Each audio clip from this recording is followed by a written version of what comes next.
बिस्मिल्लाहिर्रहमानिर्रहीम। अस्सलाम वालेकुम। ये कतर दोहा से जहाज़ अभी टेक ऑफ के लिए उठ रहा है। पीछे समंदर है, आगे रनवे है। बहुत ही अनोखा तजुर्बा था कि बिल्कुल एक साथ उठते ही समंदर के ऊपर आ गया।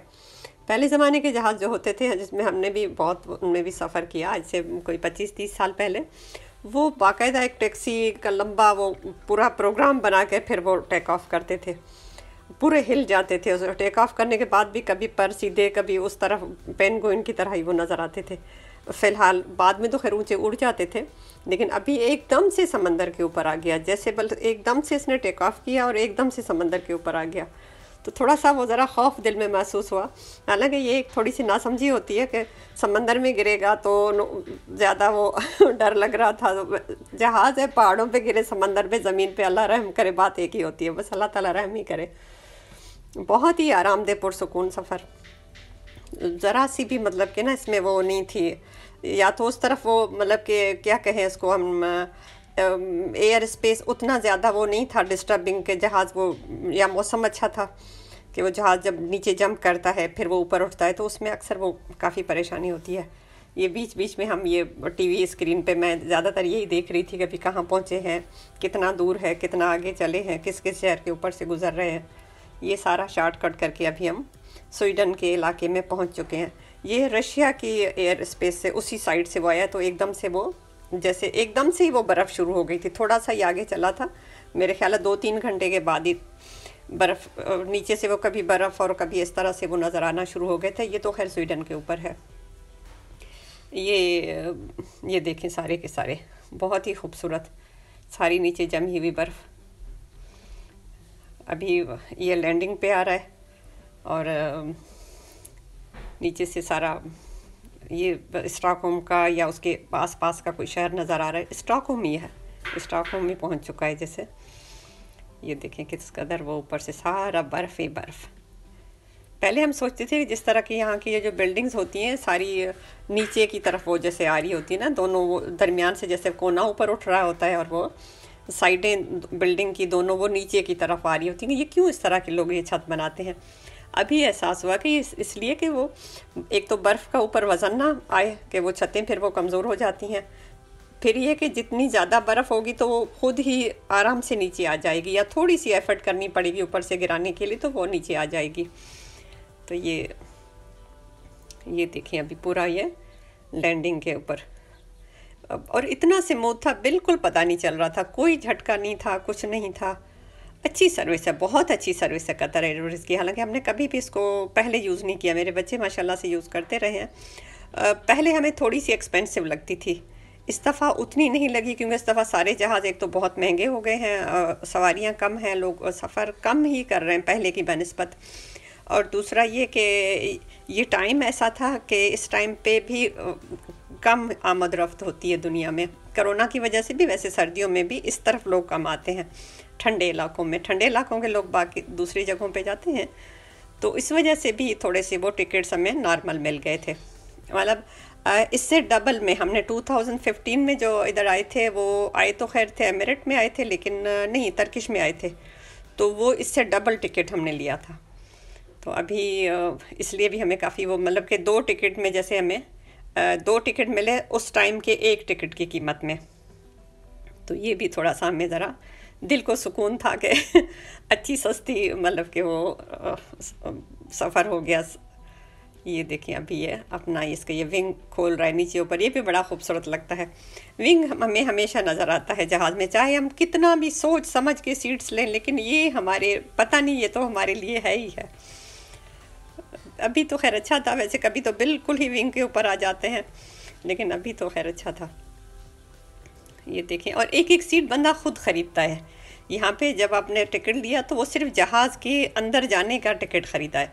अभी आपने जो सीट लेनी होती है वो उसी हिसाब से आपने वो पैसे देने हैं। आपने वो ये विंग के आगे पीछे वाली लेनी है, या आपने दरमियान वाली सीट लेनी है, या आपने जो बाहर जो एग्ज़िट जो होता है इसका एमरजेंसी एग्ज़िट, उधर थोड़ा सा खुला ज़्यादा होता है, उसका टिकट और ज़्यादा महंगा है। लेकिन उसमें उमूमन ये इन लोगों की भी यही कोशिश होती है, फिर मेरे बच्चे भी यही कहते हैं कि वहाँ वो बैठे जो कि खुदा ना खास्ता कभी अगर इमरजेंसी लैंडिंग हो तो इसमें यहाँ से बाहर निकालने के लिए लोगों की हेल्प कर सके, क्योंकि हम ज़ाहिर है उस स्टेज में नहीं है कि हम किसी की हेल्प कर सके, हम अपनी जान बचा लें तो नेमत होती है। तो इसलिए मेरे बच्चे कहते हैं कि यहाँ पे उन लोगों को लेना चाहिए जो कि ज़रा वो यंग और हट्टे खट्टे हैं, जो कि दूसरों को बाहर निकाल सकें।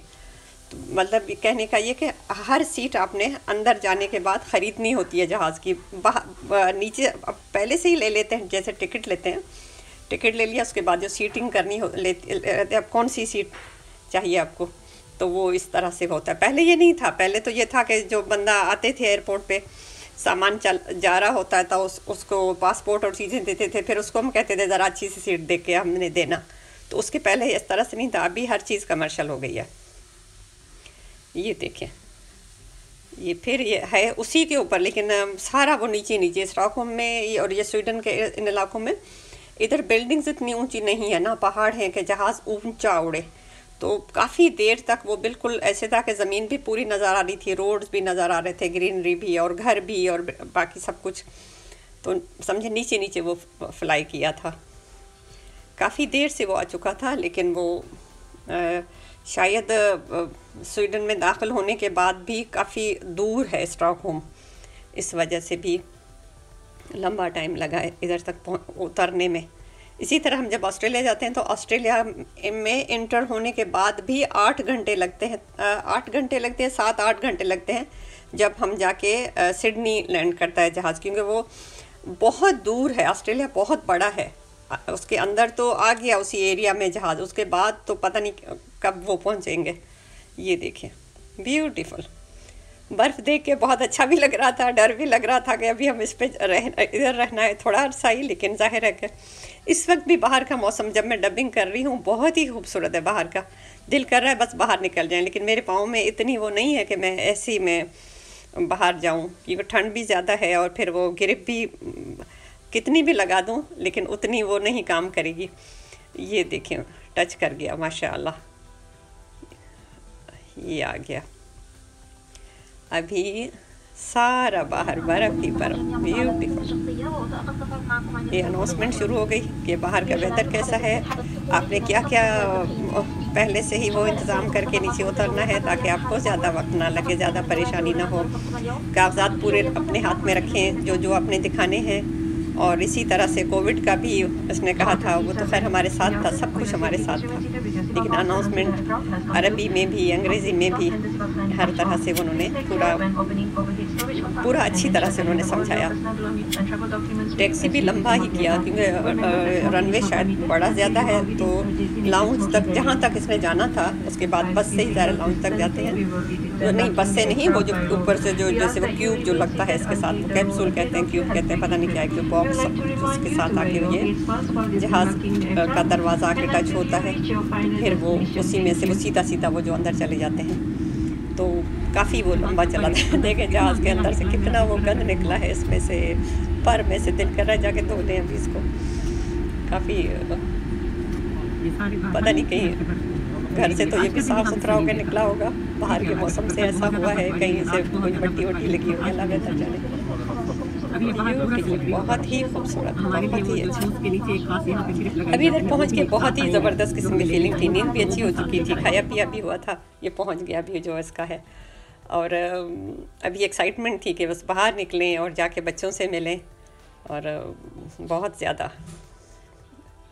ये हम एयरपोर्ट पे नीचे उतर चुके हैं, पीछे वो अभी जाके खड़े होंगे।